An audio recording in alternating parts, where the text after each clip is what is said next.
Vamos lá, gente. Mais uma vez é muito bom ter todo mundo aqui para a gente poder falar sobre o livro do John Piper e tentar mutuamente nos edificarmos para entender melhor como Deus se manifesta a nós e sobre quem Ele é nessa situação tão difícil. Então vamos lá, uma breve recapitulação do que a gente já viu até agora. Em primeiro lugar, a gente analisou um pouquinho o surgimento da Covid-19 e, como a gente mencionou na primeira aula, o John Piper ele fala de maneira bastante sucinta sobre a história do vírus e a gente ampliou com algumas reportagens, alguns dados, porque isso vai ser útil quando a gente partir para a segunda parte, que é quando o John Piper passa a interpretar a situação que nós estamos vivendo. Depois a gente viu que temos uma esperança em Cristo, né? Porque a nossa salvação não depende dos nossos méritos.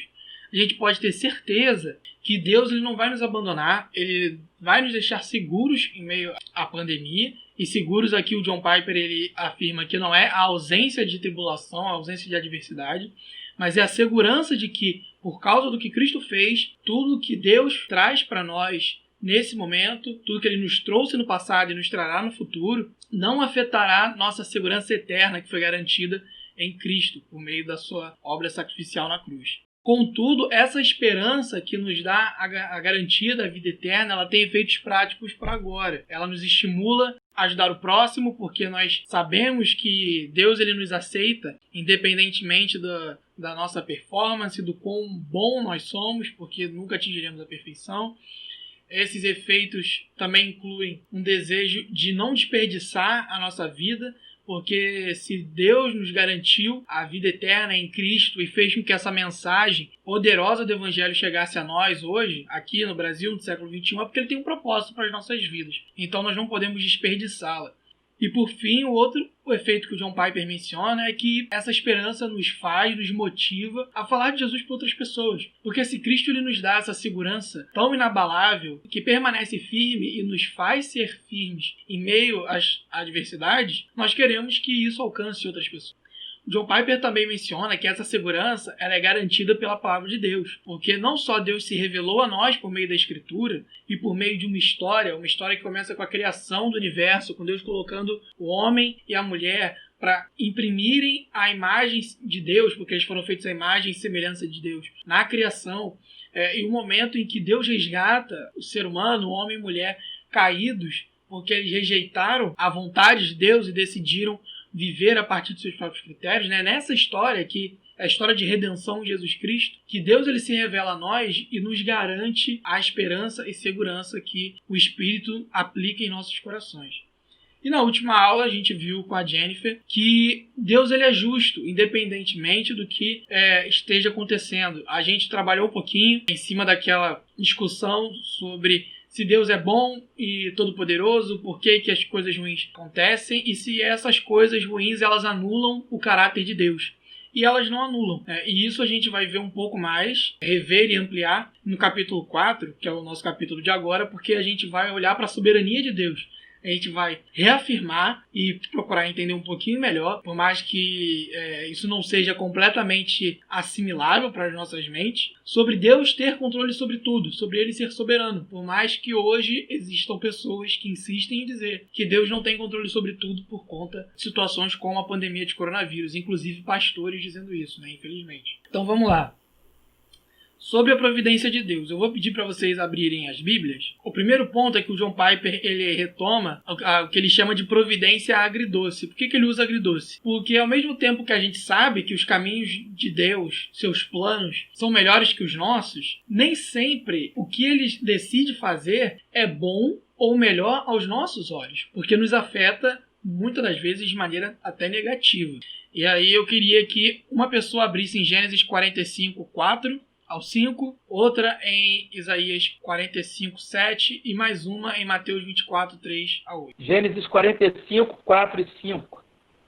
Disse José a seus irmãos: agora chegai-vos a mim. E chegaram-se. Então disse: eu sou José, vosso irmão, a quem vendestes para o Egito. Agora, pois, não vos entristeçais, nem vos irriteis contra vós mesmos, por me haverdes vendido para aqui, porque para a conservação da vida Deus me enviou adiante de vós. O que é interessante aqui Olha como Deus faz as coisas. Ele usou um drama familiar, que é um conflito entre irmãos que são filhos de mães diferentes dentro do mesmo clã. Esses irmãos traem o seu irmão caçula, vendem ele como escravo, e isso que deveria ser motivo de vingança, deveria ser motivo de revolta, e principalmente no mundo antigo, em que a vingança era algo que fazia parte da ética da maior parte dos povos do Oriente Próximo, ali do tempo do Antigo Testamento. Mas José fala para os seus irmãos, olha, não se entristeçam, porque se não fosse assim, Deus jamais teria permitido que as suas vidas, as nossas vidas, fossem preservadas em meio à fome que a gente está vivendo. Olha só como as coisas, da maneira como Deus trabalha, são, como John Piper diz, agridoces, né? Ao mesmo tempo em que Deus preservou a vida da família de José, do clã que Jacó liderava, do clã hebreu, ao mesmo tempo que ele fez isso, para que isso acontecesse, precisou que tivesse um drama dentro dessa família, conflitos internos ali que foram resolvidos depois. Vamos ler Isaías 45:7. Eu formo a luz e crio as trevas, faço a paz e crio o mal, eu, o Senhor, faço todas estas coisas. Esse é um texto muito explorado dentro dessa questão. E aqui eu vou tentar explicar o que Isaías está dizendo quando ele afirma que Deus ordenou a dizer ao povo que Deus ele cria a luz, as trevas, o bem e o mal. Dentro do contexto maior de Isaías 45, Isaías está anunciando que aquele povo que desobedece a Deus estaria no exílio. Ele seria derrotado numa guerra, eles seriam capturados e levados como escravos, como servos, para um reino estrangeiro. E isso, obviamente, por mais que Israel estivesse em pecado, né, isso era uma coisa odiável. Para eles, israelitas, isso era uma coisa que é ruim, não deveria estar acontecendo. Mas Isaías afirma, Deus, como ser que é soberano sobre todas as coisas, ele cria o mal, mas não é o mal no sentido absoluto, mas aquilo que nós enxergamos como algo negativo. Se a gente pegar o contexto mais amplo de Isaías, se a gente for para os capítulos 1, 2 e 3, a gente vai ver Isaías denunciando a hipocrisia do povo, porque eles acreditavam que, por mais que eles estivessem fazendo vista grossa para o direito do órfão, do pobre e da viúva, e cometendo vários pecados a nível social, isso seria abafado porque eles mantinham as reuniões nos templos, mantinham os festivais, eles mantinham o culto. E Isaías, nesses primeiros capítulos, ele vai dizer que, olha, vocês estão pervertendo o culto. Deus ele não se agrada das suas assembleias solenes, das suas reuniões, que suas mãos estão cheias de sangue, porque vocês rejeitam o direito do órfão. Isaías vai denunciando essa hipocrisia do povo e depois ele fala ao longo do livro, por mais de uma vez, que o fato deles estarem realizando o culto não garantia que Deus ia fazer vista grossa para os erros deles. Então, na perspectiva dos judeus, dos hebreus naquele momento, o exílio era algo mau, era algo ruim. Mas, para que houvesse correção, Deus permitiu e ordenou que isso acontecesse. Vamos ler Mateus 24, 3-8. Jesus estava sentado no Monte das Oliveiras, quando os discípulos se aproximaram dele e, em particular, lhe pediram: diga-nos quando essas coisas vão acontecer e que sinal haverá da sua vinda e do fim dos tempos. E Jesus respondeu: tenham cuidado para que ninguém os engane, porque muitos virão em meu nome dizendo: eu sou o Cristo, e enganarão a muitos. E vocês ouvirão falar de guerras e rumores de guerras. Fiquem atentos e não se assustem, porque é necessário que isso aconteça. Mas ainda não é o fim, porque nação se levantará contra nação e reino contra reino. Haverá fomes e terremotos em vários lugares. Porém, todas essas coisas são o princípio das dores. Olha o que a gente tem aqui. A gente tem os discípulos perguntando para Jesus acerca do templo, porque no início desse capítulo tem aquele episódio que Jesus diz que não ficará pedra sobre pedra. Então os discípulos perguntam, olha, como que isso vai acontecer? E Jesus ele começa a falar um trecho que ficou conhecido como seu sermão escatológico. Então está falando do seu retorno, sobre o que prepara o povo de Deus para o momento em que todas as coisas serão restauradas. Então, como a gente está falando da restauração final de todas as coisas, seria muito natural imaginar que o caminho que apontasse para essa restauração final fossem sinais de progresso, de que as coisas melhorariam, as doenças estariam terminando, que as pessoas se tornariam mais prósperas. E aí os problemas vão diminuindo, até o momento em que Deus se revelaria e afirmando que tudo aquilo aconteceu para que apontasse para a sua restauração final. Mas não é isso que Jesus diz.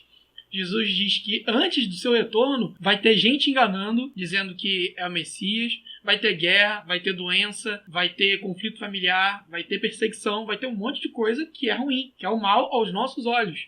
Mas para que o plano de Deus se realize, são necessárias. Jesus diz, não é o fim, mas é necessário que essas coisas aconteçam. Então o primeiro ponto é esse, de que a providência de Deus, ela ao mesmo tempo que tudo coopera para o nosso bem, nem tudo que coopera para o nosso bem é bom aos nossos olhos, dentro da nossa perspectiva. Nisso a gente vê que a bondade de Deus não é anulada. Aí eu vou pedir mais uma vez para alguém abrir em Salmos 27:13, outro em Salmos 52:1 e por fim em Romanos 8:28 ao 29. Salmo 27:13. Ainda assim, confio que verei a bondade do Senhor, enquanto estiver aqui na terra dos vivos. Então, a gente tem o salmista afirmando que ele confia que verá a bondade do Senhor enquanto ele viver. O que a gente tem nesse texto? De que ele tem certeza de que em todo momento da sua vida, Deus ele permanece bom, de que essa bondade será manifesta a ele em algum momento. Salmo 52:1. Porque você se gloria na maldade, ó homem poderoso, pois a bondade de Deus dura para sempre. O que a gente tem nesse texto que eu acho sensacional? A gente tem o salmista falando para que o homem que usa o poder de maneira perversa, ele não se orgulhe, porque por Deus ser bom, essa bondade de Deus garante que o mal, a perversidade dos homens terá fim algum dia. Então, o que acontece? Nesse texto a gente tem duas coisas. Tem o homem perverso, ele existe por conta da soberania de Deus que permite que essas coisas aconteçam, mas exatamente por Deus ser bom, existe também o momento em que Deus anula a existência desse mesmo mal. Então a gente de novo vê isso aqui, a bondade de Deus não é anulada. E o texto clássico, Romanos 8:28 ao 29. E sabemos que Deus faz todas as coisas cooperarem para o bem daqueles que o amam, e que são chamados de acordo com o seu propósito. Pois Deus conheceu de antemão os seus, e os predestinou para se tornarem semelhantes à imagem do seu Filho, a fim de que ele fosse o primeiro entre muitos irmãos. Então o que a gente tem aqui? Por que Deus permite que uma série de coisas que a gente considera positivas e negativas nos alcancem? Esse texto dá um indício, que é para que em nós seja formada, para que nós sejamos formados à imagem e semelhança de Cristo Jesus. Então esse é um dos objetivos, porque as coisas parecem ser ruins aos nossos olhos, mas no plano de Deus aquilo é benéfico para nós. E um terceiro ponto é de que Deus ele nos sustentará na adversidade. E aí, queria pedir para mais uma pessoa abrir Salmo 23, 1 ao 6 e depois Salmo 144, 1. O Senhor é o meu pastor, nada me faltará. Ele me faz repousar em pastos verdejantes. Leva-me para junto das águas de descanso. Refrigera minha alma. Guia-me pelas veredas da justiça por amor do seu nome. Ainda que eu ande pelo vale da sombra da morte, não temerei mal nenhum, porque tu estás comigo. O teu bordão e o teu cajado me consolam. Preparas-me uma mesa na presença dos meus adversários. Unges minha cabeça com óleo, o meu cálice transborda. Bondade e misericórdia certamente me seguirão todos os dias da minha vida, e habitarei na casa do Senhor para todo sempre. E olha como o Salmo 23, que é um texto tão conhecido nosso, às vezes a gente passa batido por várias coisas que se apresentam nele. Considerando o que a gente está querendo destacar aqui, nós vemos, ainda que eu passe pelo vale da sombra e da morte, ou seja, o salmista reconhece que Deus ele não anula, não extermina o vale da sombra e da morte, por mais que ele possa, e às vezes ele faz, mas nem sempre. Mas ele tem uma certeza que é maior que essa ainda, de que ele não temerá mal algum, porque Deus estará com ele durante todo esse percurso. E isso se conclui no último verso, em que bondade e misericórdia nos seguirão por todos os dias da nossa vida. Ou seja, temos a certeza de que Deus nos sustentará, porque bondade e misericórdia dele nos acompanharão. Salmo 144, 1. Inclusive esse verso a gente viu na última aula. Bendito seja o Senhor, rocha minha, que treina as minhas mãos para a batalha e os dedos para a guerra. Vimos esse texto na última aula. E aí ressaltar de novo que a gente já viu, Deus ele pode anular a batalha, nem sempre ele faz, mas ele dá uma certeza maior ainda de que ele treina nossos dedos para a guerra. E a imagem dos dedos aqui é forte para mostrar o quanto que é detalhista esse sustento que o Senhor nos dá, porque os dedos eles representam precisão, algo tão minucioso que Deus ele nos sustenta naquilo que são os menores detalhes para enfrentar as dificuldades. Vamos lá. O John Piper depois ele faz essa seguinte afirmação: dizer que Deus governa sobre tudo significa que ele é soberano. Sua soberania significa que ele pode fazer, e de fato faz, tudo que ele decididamente deseja fazer. Eu digo decididamente, pois Deus, em certo sentido, deseja coisas que ele não leva a cabo. Ele pode expressar desejos que ele próprio escolhe não atuar. Nesse sentido, eles não são decisivos. Ele próprio não deixa que esse desejo ou vontade chegue ao patamar da realização. O que ele está afirmando aqui, o John Piper? Ele pega uma noção que na teologia é comumente chamado de vontade decretiva de Deus e vontade preceptiva de Deus. A vontade decretiva é o que Deus de fato faz. E a vontade preceptiva é o que Deus gostaria de fazer ou gostaria de deixar de fazer, mas ele não põe isso em prática por conta do seu plano. E a gente vai ver por que com mais detalhes um pouquinho à frente nessa aula ainda. E o John Piper ele cita um versículo muito interessante que está em Lamentações, que eu gostei da tradução da NVT, que exemplifica bem esse ponto. O Senhor não abandona ninguém para sempre. E embora o Senhor traga tristeza, também mostra compaixão por causa da grandeza de seu amor. Pois o Senhor não tem prazer em afligir as pessoas, nem em lhes causar tristeza. Então, dentro desse versículo, que já está num contexto de lamento, de tristeza, por conta do exílio que Deus trouxe ao povo de Israel, o profeta Jeremias ele reconhece que, embora Deus tenha feito isso com o seu povo, ele não fez porque ele se agrada em ver o seu povo sofrendo, mas por um propósito maior, que embora talvez o profeta não tivesse claro ali para ele, mas ele sabe que por conta das promessas que Deus realizou ao seu povo, inclusive tratando-se de Jeremias, nós vemos no livro de Jeremias várias promessas da restauração de Israel, de Deus escrevendo a lei no coração do povo. Então nós vemos que a tristeza que Deus, embora nos traga e permita que venha até nós, não é porque ele gosta de ver-nos sofrer, mas porque isso faz parte de toda a coerência que está dentro da sua soberania e do seu plano. Seus decretos são eternos e estão para além da nossa compreensão. Ô, Léo? Diga, pastor. Então, a gente pode também resumir isso e usando o exemplo do Salmo 23, que é o exemplo do vale, e dizer o seguinte: muitas vezes nós não somos libertos ou livres do vale, mas somos livres no vale. Perfeito, pastor. Perfeito. No caso de Daniel, por exemplo, não somos livres da cova dos leões, mas somos livres na cova dos leões. Vários exemplos bíblicos que nós poderíamos usar. Isso indica o quê? Que nós, muitas vezes, passamos exatamente por essas situações que não satisfazem, né? Mas a certeza, a confiança do sustento do Senhor em todas estas situações. Exatamente. Não somos livres do, mas somos livres no. Perfeito. Seguindo ainda na linha do argumento do John Piper, ele vai dizer assim: uma vez que Deus é soberano, a gente precisa dizer sobre o que ele é soberano. Então a gente não fica espantado, principalmente para nós da igreja presbiteriana que seguimos a linha calvinista, em dizer que Deus tem soberania sobre tudo. Para algumas pessoas isso ainda pode parecer meio espantoso. Mas o John Piper ele vai seguir para argumentar isso. Olha, Deus tem o controle sobre tudo, sobre todas as coisas. E aqui, quando a gente fala de soberania universal, a gente tem que dizer o seguinte: ser Deus é fazer com que o seu conselho permaneça, né? E aqui a gente vai ler os textos que vão reforçar o que a gente já tem visto até agora, de que Deus ele é capaz de fazer com que os seus decretos se realizem. Então eu vou pedir para uma pessoa abrir em Isaías 46, 9 e 10, outra em Jeremias 1, 12 e mais uma em Tiago 1, 17. Lembrai-vos das coisas passadas da antiguidade, que eu sou Deus e não há outro. Eu sou o Deus, e não há outro semelhante a mim. E que desde o princípio anuncio o que há de acontecer, e desde a antiguidade as coisas que ainda não sucederam. Que digo, o meu conselho permanecerá de pé, farei toda a minha vontade. Isso é Isaías, não é?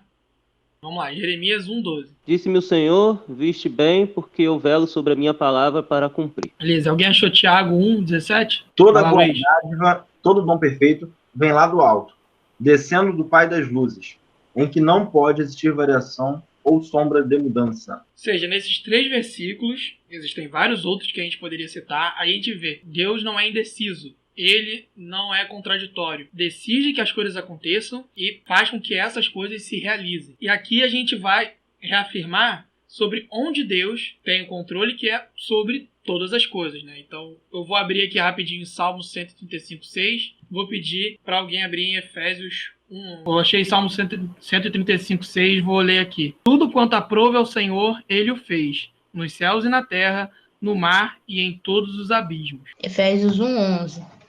Além disso, Em Cristo, nós nos tornamos herdeiros de Deus, pois ele nos predestinou conforme seu plano, para que tudo ocorra de acordo com a sua vontade. O texto de Efésios ainda é mais enfático porque Deus ele faz com que todas as coisas ocorrem de acordo com o seu decreto, com o seu propósito, inclusive a nossa salvação.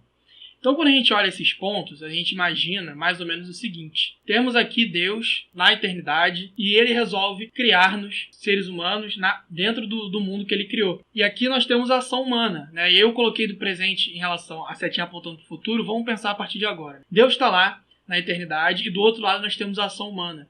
E muitas vezes a gente tenta relacionar essas duas coisas partindo daquela analogia dos trilhos, né? Que Deus ele influencia na ação humana, ao mesmo tempo em que ele não a viola, e essas coisas caminham juntas como se fossem trilhos de trem apontando até a eternidade. Mas, apesar dessa analogia ser muito boa, eu acho que ela acaba simplificando demais e, no fim das contas, ela não permite que a gente entenda muito bem sobre como Deus tem controle de todas as coisas. Aliás, deixa eu me corrigir aqui, não é a questão de como, mas o que Deus controle, porque o como ele faz isso a gente nunca vai saber. O que eu quero dizer com isso? Nesse ponto, quando a gente fala que Deus tem controle sobre todas as coisas, a gente muitas das vezes se esquece sobre como que a natureza entra nesse jogo. E aqui eu vou encaixar a natureza, mas eu não vou explorar a natureza ao fundo, porque a gente está falando da situação de pandemia de coronavírus. E é uma coisa que nos afeta principalmente na área, na esfera, por assim dizer, biológica. Então, se a gente não tem uma dimensão sobre como Deus influencia a natureza, a gente vai se esquecer desse ponto e quando a gente volta para essa ilustração aqui, a gente fica preso naquele tipo de raciocínio que é, se só existe a ação humana e Deus nessa jogada, o que eu fiz para merecer o que Deus está fazendo comigo? Ou então, Deus ele simplesmente age, escolhe que essas coisas vão acontecer como coronavírus de maneira arbitrária, sem pensar naqueles que são seus, por mais que ele não tenha a intenção de ferir os seus, como a gente viu em Jeremias, ele simplesmente faz e nos usa para que seu plano seja realizado. Então, vou pedir para uma pessoa ler Salmos 104, do 1 ao 34. É um texto bem longo, mas eu acho que vai ser bastante útil que a gente leia. E eu queria pedir para que uma pessoa lesse e todos nós acompanhássemos. Vamos lá. Bendiga minha alma o Senhor. Senhor Deus meu, como tu és grandioso. Estás revestido de glória e majestade, coberto de luz como de um manto. Tu estendes o céu como uma cortina. Pões nas águas o vingamento da tua morada. Tomas as nuvens por carruagem e voa nas asas do vento. Fazes a teus anjos ventos e a teus ministros labaredas de fogo. Lançaste os fundamentos da terra para que ela não se abale em tempo nenhum. Tomaste o abismo por vestuário e a cobriste. As águas ficaram acima das montanhas. Com a tua repreensão, as águas fugiram com a voz do teu trovão. Bateram em retirada. Elevaram-se os montes, desceram os vales, até o lugar que lhes havias preparado. Puseste as águas de divisa que não ultrapassarão, para que não voltem a cobrir a terra. Tu fazes rebentar fontes no vale, cujas águas correm entre os montes. Dão de beber a todos os animais do campo. Os jumentos selvagens matam a sua sede. Junto delas, as aves do céu têm o seu pouso, e por entre a ramagem elas se põem a cantar. Do alto de tua morada regas os montes. A terra farta-se do fruto de tuas obras. Fazes crescer a relva para os animais e as plantas que o ser humano cultiva, para que da terra tire o seu alimento. O vinho que alegra o coração, o azeite que lhe dá brilho ao rosto e o pão que lhe sustém as forças. São saciadas as árvores do Senhor e os cedros do Líbano que ele plantou, em que as aves fazem os seus ninhos. Quanto à cegonha, a sua casa é nos ciprestes. Os altos montes são das cabras monteses, e as rochas, o refúgio dos arganazes. Fez a lua para marcar o tempo. O sol conhece a hora de se pôr. Envia as trevas e vem a noite, na qual vagueiam os animais da selva. Os leõezinhos rugem pela presa e buscam de Deus o sustento. Em vindo o sol, eles se recolhem e se acomodam nos seus covis. Então as pessoas saem para o seu trabalho e para o seu serviço até a tarde. Que variedade, Senhor, nas tuas obras! Fizeste todas elas com sabedoria. A terra está cheia das tuas riquezas. Eis o mar vasto e imenso, no qual se movem seres sem conta, animais pequenos e grandes, pois eles transitam os navios e o Leviatã que formaste para nele brincar. Todos esperam de ti que lhes dê de comer a seu tempo. Se lhes dás, eles o recolhem. Se abres a mão, eles se fartam de bens. Se escondem o rosto, eles se perturbam. Se lhes cortas a respiração, morrem e voltam ao pó. Envias o teu espírito, eles são criados, e assim renovas a face da terra. Que a glória do Senhor dure para sempre. Exulte o Senhor por suas obras. Com só olhar para a terra, ele a faz tremer. Toca as montanhas e elas fumegam. Cantarei ao Senhor enquanto eu viver. Cantarei louvores ao meu Deus durante a minha vida. Seja-lhe agradável a minha meditação. Eu me alegrarei no Senhor. Desapareçam da terra os pecadores, e que os perversos deixem de existir. Bendiga minha alma o Senhor. Aleluia. Cara, eu acho esse texto fantástico, porque ele fala de várias coisas que hoje, por exemplo, no versículo 2, fala de Deus estendendo o céu como uma cortina, colocar as águas, o vigamento da morada, traz as nuvens, e fala de Deus trazendo a chuva. Hoje alguém diria assim, mas não é todo aquele esquema que a gente aprende na geografia de ensino fundamental, do sol que esquenta a água, é alta temperatura, e tem a evaporação e forma as nuvens. A questão é assim, mas é Deus que sustenta todo esse mecanismo que traz a chuva. Como ele sustenta, eu não sei, não vou trazer a resposta para ninguém aqui. Mas o salmista está dizendo que é Deus que sustenta isso tudo. E a gente vê Deus sustentando, por exemplo, a formação dos montes. E para quem é da área de geologia sabe o quão complexo é o surgimento das montanhas por conta do movimento das placas tectônicas, o quanto de força que isso é necessário, mas o texto de Salmos diz que Deus ele sustenta todo esse processo de formação. E a gente vê Deus sustentando a cadeia alimentar dos animais, Deus sustentando o crescimento das florestas, até o versículo 23 que fala que o homem sai para o trabalho. Ou seja, desde a própria estrutura do universo até a nossa disposição de ir e conseguir alimento, de exercitar os dons que Deus mesmo nos deu, é Ele que sustenta tudo isso. E no verso 29, diz que se Deus oculta o rosto, eles se perturbam. Se cortas a respiração, morrem. Ou seja, se não for a vontade de Deus e o seu sustento sobre toda a natureza, das relações que nós, como seres humanos, temos com a natureza, nada estaria funcionando, nós não estaríamos aqui. E isso é muito importante quando a gente vai pensar no que Deus tem controle. Porque quando a gente olha agora, depois de ler o Salmo 104, a gente lembra, né? Tem Deus na eternidade, mas aí diz lá em Gênesis 1, no princípio criou Deus os céus e a terra. Ou seja, agora a gente tem o tempo. A gente consegue calcular passado, presente e futuro. Então nisso se insere a nossa ação, a ação humana, num tempo que é um lugar, um contexto completamente diferente de Deus na eternidade. E nisso ele não coloca só nós seres humanos, mas ele coloca a natureza. Por quê? Porque como a gente viu aqui no texto de Salmos, né, existe a cadeia alimentar dos animais, existe a formação das cadeias rochosas, existe a chuva, existe tudo isso, e isso é sustentado diretamente por Deus. Por quê? Porque essas coisas elas não fazem escolhas morais. Se a gente estiver no alto de um prédio, tropeçar e cair, não é porque a lei da gravidade é má que eu morri, a lei da gravidade está funcionando. Eu que não tive cuidado. Então, quando a gente olha para a natureza, ela funciona de uma maneira completamente diferente da ação humana. Além disso, no Salmo, a gente vê a relação que o homem tem com a natureza, quando ele vai buscar trabalho, e a natureza tem com o ser humano, quando fala que ela proveu o alimento, ela proveu o vinho, proveu o pão, proveu o azeite. E, além disso, tem os efeitos que a ação humana e a natureza trazem entre si. E quando a gente olha para tudo isso, o salmista ele coloca que Deus, ele é soberano sobre a natureza, é soberano sobre a ação humana e é soberano sobre a interação do homem com a natureza. Então a gente consegue ter uma dimensão do quão complexa é a estrutura do universo que Deus tem controle e é soberano. Por mais que eu tenha tentado fazer um esquema e colocar as coisas aqui, de novo, se vocês me perguntarem como que Deus faz isso, Léo, eu não sei, a Bíblia não diz. O que faz parte de cada um desses elementos? A Bíblia diz muito pouco, porque Deus, como a gente viu, inclusive na nossa última aula, ele é santo, ele é transcendente para além de nós, então a gente não consegue compreendê-lo. mas ele que se achegou a nós por meio de Jesus e nos revelou sua natureza e o seu propósito no nosso relacionamento com ele. Mas muitas coisas não são reveladas, não só por conta do pecado, não só por conta do propósito de Deus, mas porque no estado em que nos encontramos, sem o nosso corpo glorificado, enquanto ainda aguardamos a restauração final de todas as coisas, nós jamais compreenderíamos como que Deus estrutura e comanda todo o universo. E é exatamente por isso que o John Piper diz que Deus não é indeciso. Existe uma perfeita beleza e coerência na forma como todos os seus atributos cooperam.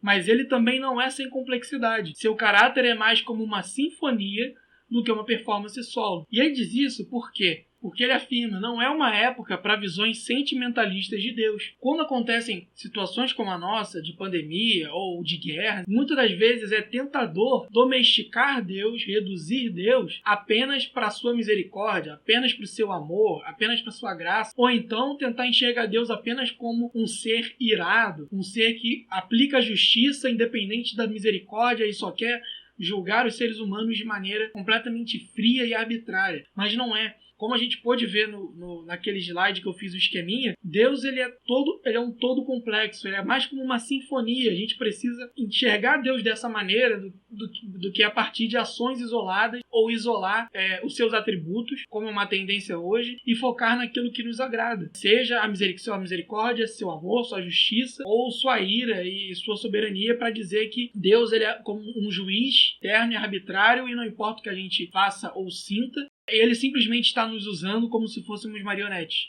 Não é isso. Deus ele age de maneira que todos os seus atributos são manifestos e por mais que a gente não entenda, ele faz isso para o nosso bem. Por isso que nós precisamos confiar na sabedoria divina. E nesse tópico, o John Piper ele cita 2 ou 3 vezes o livro de Jó. E aqui, antes de encerrar, eu queria que a gente passasse por um panorama da mensagem do livro de Jó, porque ela é muito importante para a gente entender como que essa sinfonia da soberania de Deus trabalha de maneira que a gente pode ter dimensão dela, por mais que nós não consigamos compreendê-la em plenitude. Eu estava ouvindo esse podcast com o John Walton, que é um dos maiores especialistas em Antigo Testamento que a gente tem, inclusive no livro de Jó. E na entrevista, especificamente para relacionar a nossa situação de pandemia de coronavírus com o livro de Jó, foi perguntado a ele, tá, mas antes de começar, sobre o que é o livro de Jó? Ele diz o seguinte, o livro de Jó fala sobre como o sofrimento e as crises são um verdadeiro teste da qualidade da nossa fé e sobre o que a mantém firme. Nesse sentido, a mensagem do livro é que não devemos procurar as razões do nosso sofrimento, mas esperar que encontremos seu propósito enquanto confiamos na sabedoria do Senhor. Por que o John Walton diz isso? Porque ele mesmo reconhece que existe uma tendência a olhar para o final do livro de Jó, quando ele diz que agora ele conhece a Deus de verdade, enquanto antes ele só ouvia falar, e as pessoas a lerem todo o livro de Jó baseado na lógica da retribuição. Ou seja, se Jó servia a Deus verdadeiramente, ele não teria passado por tudo aquilo, ou ele sempre teria entendido o propósito do seu sofrimento. As razões do seu sofrimento, aliás, que o John Walton contrapõe razões e propósitos. Então ele diz, olha, Jó nunca soube a razão do seu sofrimento numa explicação lógica, do tipo 1 mais 1 igual a 2. Por mais que os seus amigos tentassem dizer para Jó que ele sofria porque ele pecou, e inclusive especulando vários pecados, Jó ele tinha esse conflito de saber que era justo, mas não entender o que Deus queria fazer com ele. Então chega o momento do discurso de Deus para Jó, e ali a gente vê que a mensagem do livro de Jó é sobre confiar na sabedoria do Senhor, na sua soberania, e nos humilharmos reconhecendo que nós não podemos domesticar Deus, ou seja, procurar encaixar as ações divinas num esquema completamente lógico, numa equação que a gente consegue resolver. E aí, para entender um pouquinho mais isso, a gente vai ver esse vídeo desse canal chamado Bible Project. Eu não sei se eu já falei para vocês dele, mas ele é muito bom. A maioria dos vídeos já está legendado em português. E esse livro é o último de uma série dos livros de sabedoria, Provérbios, Eclesiastes e Jó. E a gente vai ver o vídeo deles explicando o panorama do livro de Jó. É interessante porque quebra a lógica de retribuição, porque se os amigos e Jó estavam tentando entender Deus a partir da lógica de retribuição, o que se esperaria? Que Jó pedisse para Deus julgar os amigos, porque eles estavam mentindo em relação a Jó, dizendo que Jó pecou quando Jó não pecou. Mas ainda assim, Jó, depois, no final de tudo, ele mostrou graça e misericórdia aos seus amigos. E a gente vê Deus mostrando graça e misericórdia a Jó, retribuindo tudo, o dobro que ele perdeu, não por recompensa, mas pela sua sabedoria. E eu acho interessante quando toca no ponto do Leviatã, Porque no texto que a gente leu de Salmo 104, o texto diz que Deus ele fez o Leviatã, algumas traduções aparecem como monstro marinho, e brinca com ele. E quando a gente parte para pesquisar como que o povo hebreu e os povos ao redor entendiam essa figura do Leviatã, era assim, eles chamam muito de criaturas do caos, né? Eram criaturas enormes, às vezes míticas ou sobrenaturais, que ninguém conhecia, mas que eram forças que controlavam os mares, ou a terra, ou o ar, enfim. Então Deus usa essa imagem que está presente ali na cultura de Jó para dizer o seguinte: Jó, você consegue dominar o Leviatã, consegue prender o anzol no seu nariz? E aí Deus ele parte para o argumento seguinte: se você não consegue dominar o Leviatã, então como é que você quer entender eu que sou maior que o Leviatã, que crio o Leviatã, e como diz o Salmo, que brinco com ele? Então a ideia do texto é dizer assim: Jó, a lógica de retribuição não funciona comigo, porque isso é tentar é como se fosse tentar domar Deus, quando a gente usa a lógica de retribuição para tudo. Se eu fiz o bem, logo Deus vai me retribuir com aquilo que é bom, inevitavelmente. Ou se eu fiz o que é mal, Deus vai me retribuir com o que é mal, inevitavelmente. Né? A gente sabe que o Senhor é justo, que o Senhor é bondoso, que ele exterminará o mal. Né? Mas também, como a gente viu no vídeo, mesmo essas criaturas, no caso do Leviatã e do Behemoth, que eram criaturas temíveis, né? E no Salmo 104, elas aparecem como parte da criação de Deus. Né? Deus brinca com o Leviatã. E pelo fato de serem parte da criação de Deus, isso dá uma outra perspectiva, de que a gente pode traduzir para outras coisas. A gente pode falar dos furacões, dos terremotos, dos vírus. Né? São coisas que a gente teme, que a gente não entende muito bem, como os povos antigos ali do Antigo Oriente não entendiam o Leviatã, mas eles fazem parte do mundo que Deus criou e tem seu propósito. Inclusive, a Jennifer traduziu, falando nesse sentido, né? A Jennifer traduziu uma entrevista, depois eu posso mandar o link de novo lá no grupo do MP, de cientistas cristãos falando do coronavírus e do surgimento e tal. E eles mencionam o papel importantíssimo que os vírus têm para controlar a população de bactérias, porque as bactérias seriam muito mais danosas à saúde humana do que os vírus em si. É um percentual muito pequeno de vírus que afeta os seres humanos. Então, quando a gente não entende como essa rede complexa de coisas que Deus controla funciona, a gente passa a olhar, por exemplo, o vírus como o coronavírus ou qualquer outro tipo de doença como decisões arbitrárias de Deus. Mas essa pequena luz que os caras que estão estudando conseguem enxergar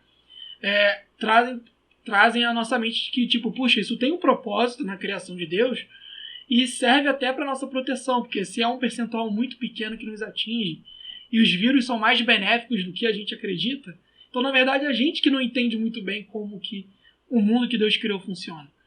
Então, essa é a mensagem dessa aula, assim, de saber que Deus ele controla um mundo que é muito maior e complexo e detalhista do que a gente pode imaginar, e confiar na soberania e na sabedoria dele, na condução do universo, porque ele faz tudo para o bem daqueles a quem ele ama, como a gente viu. Esse é o ponto que a gente queria terminar a aula no momento, de que a gente precisa saber que Deus é soberano, que ele tem controle sobre todas as coisas, de que quando a Bíblia fala todas as coisas, não se resume apenas à vontade dele e à nossa ação humana, mas é uma rede muito complexa que envolve o nosso universo, que envolve as leis naturais, que envolve as nossas ações e a soberania dele, e de que por conta disso a gente precisa confiar na sua sabedoria.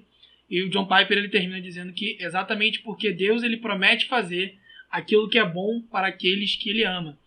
Então, esse é o ponto que a gente vai explorar na próxima aula, mas no momento a mensagem é que a gente precisa confiar, independentemente da circunstância, na sabedoria do Senhor, como a gente viu que Jó passou a confiar.